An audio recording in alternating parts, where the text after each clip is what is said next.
Udah. Ada lagi yang Ustadz sempat bilang tuh bahwa sehari itu bisa 1000 kali naik pesawat. Sebenarnya apa sih? Iya yang memang kepleset atau bercanda atau apa sebenarnya nih? Kan orang 1000 kali ini lagi dibicarakan juga nih, Ustadz tuh bener tuh 1000 kali tuh. Iya, itu termasuk yang memang saya itu salah di lidah mengatakan 1000 kali itu sehari. Udah itu pasti emang salah. Dan itu kan saya ngomong dalam keadaan mungkin capek. Dan itu kan begini ya.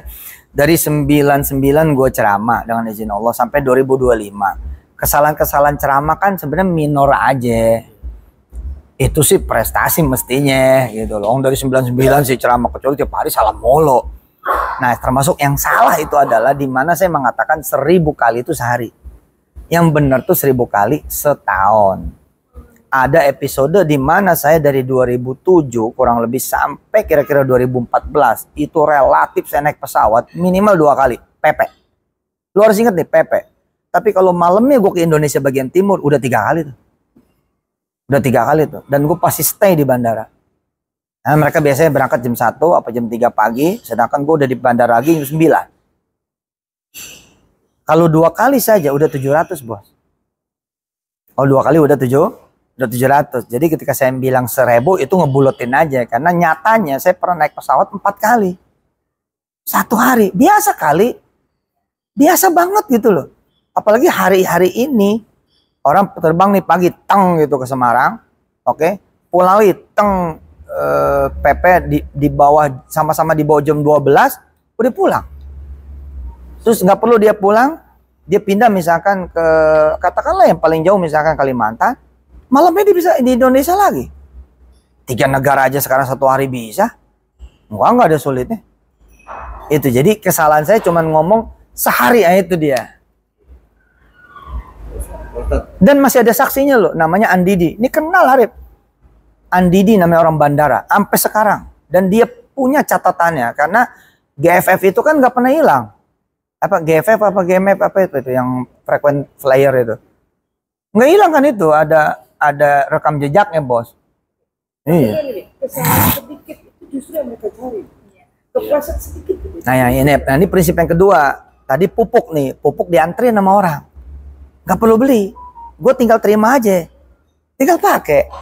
Jadi ketika diantrin pupuk, nggak usah dipulangin. Nah, pupuk itu apa hari ini? Hinaan, cacian, bulian, PHK, cerai, hilang duit, hilang dompet, hilang pacar, hilang kekasih. Itu semua pupuk. Make you stronger than before, bos. Asik kan nih, gue udah lulus ya. TOEFL. Yang kedua, gue tuntas ini yang tadi ya. Yang kedua ini, ketika lu nggak bisa nyenengin orang, terus ada orang seneng ngomongin lo, jangan di stop. Lu nggak bisa ngasih dia seneng, terus dia seneng ngebully lo, nyaji make lo, ngomongin lo kemana-mana. Udah sih, itu kesenangan dia. Udah lu nggak bisa ngasih seneng, yang itu di stop lagi sama lo. Iseng banget sih. Yang ketiga nih gue tambahin, lu kan nggak bisa ngasih kerjaan juga. Jadi kalau ada kerjaan emang motong-motong dan segala macam, ya udah itu jadi kerjaan dia. Selama lu redo, insya Allah dia nggak diazab Allah. Selama lu nggak marah, nggak muncul gini, gua nggak redo. Selama nggak muncul itu, insya Allah dia pada selamat. Dan saya pengen dapat rahmatnya Allah, pengen dapat rahmatnya Nabi, bahwa saya bisa sedikit lah 0,00000% itu niru Nabi. Nabi ucapannya apa? Ketika dibully, bahkan dilemparin batu di Taif, fa innahum qaumul la ya'lamun. Udah biarin dia pada nggak tahu. Asik gak? Padahal malaikat pengangkat gunung udah siap nimpain aja nih. Tapi kata Nabi Muhammad apa? Nggak usah. Keren banget. Men. Berarti Pak Ustadz di sebelah ini dengan kata lain membiarkan para pembuli ini, mengikhlaskan para pembuli ini berkreasi lah, memotong-motong segala macam gitu. Dengan kata lain nih. Tidak, kalau membiarkan berarti gue mendorong dosa. Tapi gue mendoakan. Dan mengikhlaskan diri supaya nggak kena penyakit mereka itu. Ini kejadian nyata nih, asli nih. Ada satu akun naikin kan, memviralkan viral saya. Dan tuh ditonton 2,7 juta orang. Dikasih tahu saya sama Ustadz Jamil. Ini nih, serius nih, dengerin nih, bye-bye nih. Ini bener-bener asli nih. Ini baru terjadi nih. Beberapa hari sebelumnya saya dinaikin. Tang gitu. Doa yang bayar. Lu pasti tahu akunnya apaan. Oke, Bos? Ekosistem saya ngasih tahu, Tat, begini. Ah, ya nggak apa-apa, biarin. Dan waktu saya ngelihat saja sudah 2,7 juta tayangan. Dan komennya, wah, bukan main. Tapi Bos, kepleset lu dia. Dia salah colek. Yang dia colek, kiai nomor 1 diantaranya di Indonesia. Pesantren tertua juga diantara Indonesia. Tutup sekarang. Tutup sama PH-PH-nya, Bos. Udah nggak boleh lagi ada di grup TV yang satu. Terus orang yang pada ngelihat, pada kemudian ke saya loh. Ustaz, bisa begitu nggak sampai seminggu loh. Ya, kita doain dah, mudah-mudahan Allah bangkitin lagi dia pada. Karena Allah gampang aja. Siapa yang dibenemin, jangan khawatir. Insya Allah bisa dimunculin lagi. Siapa yang dijatuhkan, nanti juga bisa dinaikkan lagi. Yang penting tobat. Dan saya juga akan ikut bertobat. Karena nggak akan juga Allah memilih saya. Kecuali saya juga punya salah. Cuman kadang-kadang salahnya itu di tempat yang lain. Contoh misalkan kita rese sama emak kita. Emak ya, udah tua cerewet lah gitu. Terus emak nggak balas. Dia cuma nangis. Saya punya anak. Kok bisa kayak gitu ngomongnya. Tiba-tiba kita ke kantor. Bos kita yang marah-marah. Tanpa sebab. Terus kita bilang nih. Kok bos? Kemarin saya tanpa sebab. Pergi aja sih bos.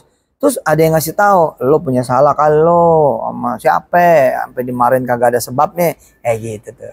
Oke? Ustaz kan selalu identik dengan ya itu kalau ramenya ketika kepleset ini. Iya. Menyikapinya setelah ada berita pasti Ustaz selalu kepleset terus beritanya. Iya, dan keplesetnya bukan baru kan, kepleset yang lama-lama. Tadi udah enjoy aja. Sekarang mah hari begini nggak ada yang lepas. Cuman kadarnya aja. Presiden dari masa ke masa aja bukan main. Yang presiden yang udah pada meninggal juga masih pada ada yang ngerasanin kan. Jadi ya sudah lah.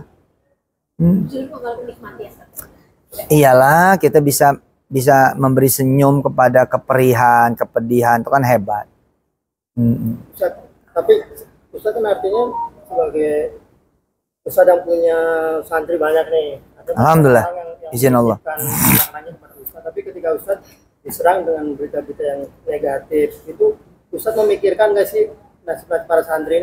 Artinya ini kan pengen mengembangkan santri ini biar makin banyak, akhirnya memikirkan situ nggak, artinya nanti orang jadi. Nah alhamdulillahnya gini, alhamdulillahnya kan ekosistem saya juga tidak baru. Saya sebagai Ustadz pesantren Darul Quran misalkan adalah bukan orang baru, paham ya? Sehingga santri-santri dan keluarga santri sama seperti anak-anak saya dan keluarga saya, nggak lagi kagetan juga. Dan udah standar jawabannya, misalnya gini, Ustadz tuh lagi viral tuh, ya udah bagi-bagi aja, gitu. Malah ditambahin. Dan mereka jadi belajar kok, anak-anak santri saya jadi belajar, oh cara ngeresponnya begitu ya. Bukan apa lo, bukan. Ya, jadi anak-anak santri Darul Quran tuh ikut kalem gitu. Serius ini. Pengaruh loh. Menerima gitu. Keren kan? Jadi pelajaran kan. Kan ayah mereka nih. Mereka melihat respon ayah mereka. Apa responnya? Ngumpulin lalu bilang, ada si fulan, ada si fulan. Enggak. Malah saya kumpulinnya apa? Ayo makan-makan yuk, doain nih biar pada seneng tuh orang-orang gitu. Oh ya kok mau doain mereka sih? Ya kan kita mau didoain orang juga ketika kita punya salah beneran. Emangnya saya nggak punya salah beneran? Banyak bos. Kan saya nggak pengen disumpahin juga. Pengennya didoain gitu. Cakep ya? Yang namanya wawancara lah, pencitraan kan penting.